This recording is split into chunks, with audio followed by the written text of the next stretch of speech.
Selamat pagi, Assalamualaikum warahmatullahi wabarakatuh. Berjumpa kembali dengan Budi Raharjo di Padepokan Budi Raharjo. Kita mulai selalu dengan apa? Ngopi dulu. Bismillahirrahmanirrahim.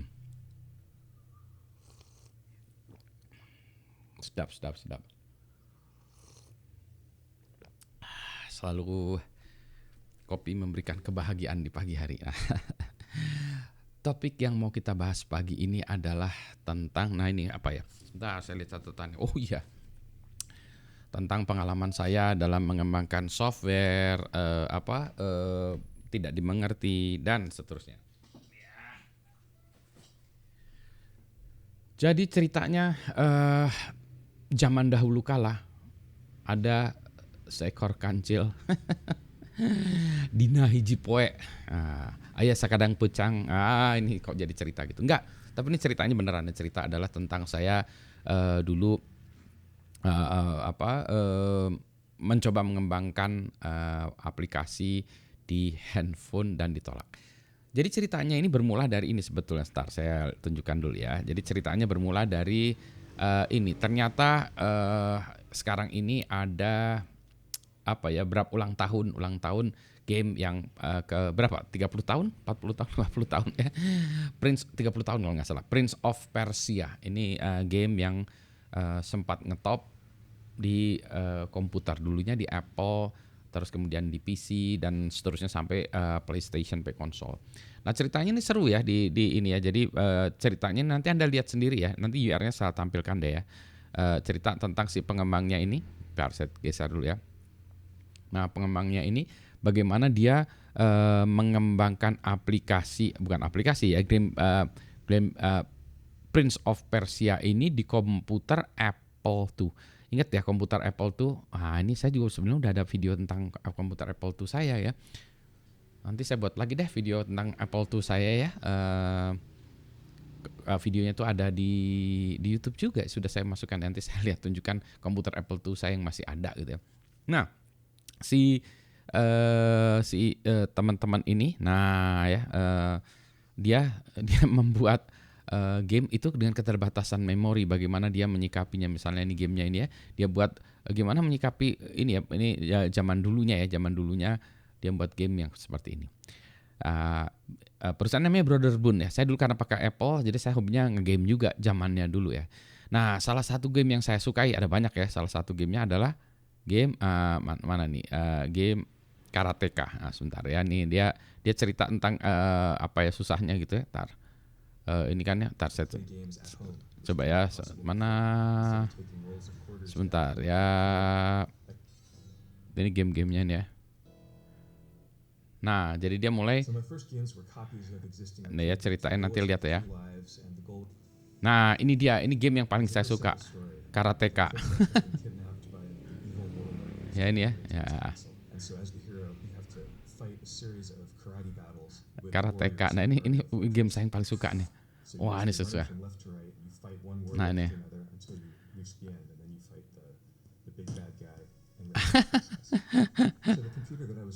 Nah, jadi gitu ya. Nah, jadi ini ceritanya tentang itu ya. Jadi ya gamenya nih, game Karateka tuh. Di ini pun ada nih ya.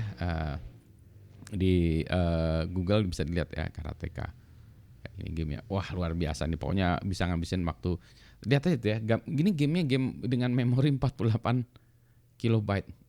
48 iya. Lebih dulu ya. Nah, ini ya. Jadi keterbatasannya gimana? Dalam video itu diceritakan bagaimana si sang pengarang tadi mengatasi keterbatasannya, sehingga yang di akhirnya nantinya buat game serial ya, bukan serial ya. Setelah Karateka ini dia buat game Prince of Persia, yang mana diilhami salah satunya dengan film Indiana Jones. Nah, jadi di situ luar biasa ya gimana dia menyikapi kekurangannya gitu. Nah, saya jadi ingat dulu saya pernah ingin menjadi pengembang dari dengan pengembang handphone. Nah, ini saya pindahkan dulu ya, ini handphonenya saya pindahkan. Aduh, kok nggak bisa ya? Oke, sebentar ya, saya pindahkan gambarnya dulu di sini. Nah, mana nih? Oh iya, ini dia. Saya pindahkan dulu, saya tunjukkan gambar yang saya maksud itu ya. Gambar. Nah, Nokia Phones ini kok nggak bisa di sini. Oke ya. Saya pindah lagi, saya transisikan untuk menunjukkan gambar handphone zaman dulu ya. Nah, jadi zaman dulu handphone tuh kayak gini. Bagi yang sekarang udah tahu smartphone ya, perjalanannya kayak gini. Seingat saya tuh saya punya yang model kayak gini ya, yang nomor 2 dari kiri nih ya. Nah, ini nomor 2 dari kiri, tapi waktu itu masih jaringan masih AMPS. Ini handphone pertama saya kayak gitu.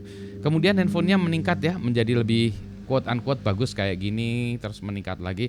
Nah, pada zaman yang nomor 3 ini saya mengajukan proposal kepada Nokia bahwa saya ingin menjadi pengembang handphone. Saya bilang saya akan membuat aplikasi-aplikasi untuk handphone, dan tentu saja saya ditertawakan oleh Nokia.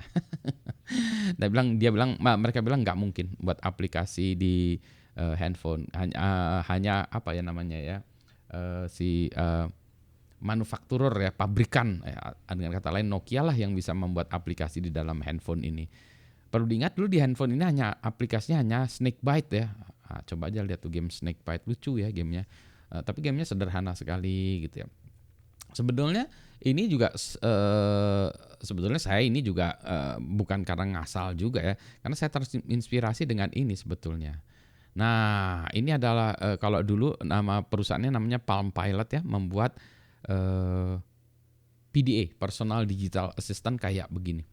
PDA ini dulu yang pertama kali dibuat ini sini ya, Palm Pilot buat kayak gini-gini. Sebenarnya Apple nanti buat juga Apple Newton gitu. Yang lebih menariknya aja bukan Palm Pilotnya nih ya, Palm Pilotnya ini, tapi namanya perusahaannya ada satu perusahaan lagi yang namanya Handspring ya, Handspring Pfizer ya, Handspring Pfizer. Ini kayak yang sebelah kanan. Jadi saya punya yang warnanya biru ya. Jadi saya punya yang warnanya biru kayak yang ini ya, bentuknya kayak gini. Nah, di dalam Handspring Pfizer ini dan juga di dalam Palm Pilot itu kita bisa punya banyak aplikasi. Aplikasinya misalnya nih ada aplikasi untuk agenda jelas ya, kalkulator jelas ya, tanggalan juga jelas ya. Jadi macam-macam ya tuh kayak gini ya. Tapi di dalamnya juga ada game, ada macam-macam. Nah, kalau itu ditambahkan ke ini Spring Pfizer ini zamannya dulu ya, belum ada wifi gitu. Kalau ditambahin di atasnya ini ditambahin dongle gitu ya, dia bisa jadi nyambung ke telepon ya. Jaringan telepon waktu itu, jaringan GSM gitu-gitu ya. Ya jadi gitu. Nah, terus di bawahnya juga bisa ditambahin docking lagi segala macamnya. Dulu saya sampai buat bukunya beli bukunya juga untuk programming ini. Tuh ada aplikasi macam-macam ya. Ya, Spring Pfizer. Nah, di sini misalnya ada aplikasi peta segala macam, kayak kalau sekarang mah Google Maps gitu kali ya. Ini dulu belum ada. Terus ada pokoknya macam-macam dah aplikasinya. Nah, ini gara-gara ini kan saya bisa mengatakan bahwa ini juga memorinya terbatas ya. Programnya saya lupa ya. C atau C++ ya. Lupa ya, C kalau nggak salah. C atau C++ ya. Nah, saya dengan bas itulah saya bilang saya bisa mengembangkan aplikasi untuk handphone. Tentu saja mereka tidak bisa melihat itu karena waktu itu Nokia lagi jadi raja-rajanya ya. Jadi dia lagi di puncaknya, maka dia agak sedikit memehkan kami. Nah, gitu kan ya seolah ya. Ini siapa sih Anda ini ya? Anda nggak bisa apa-apa. Nah, tentu saja sekarang yang namanya handphone adalah platform untuk mengembangkan apps ya, applications. Jadi semuanya pakai apps.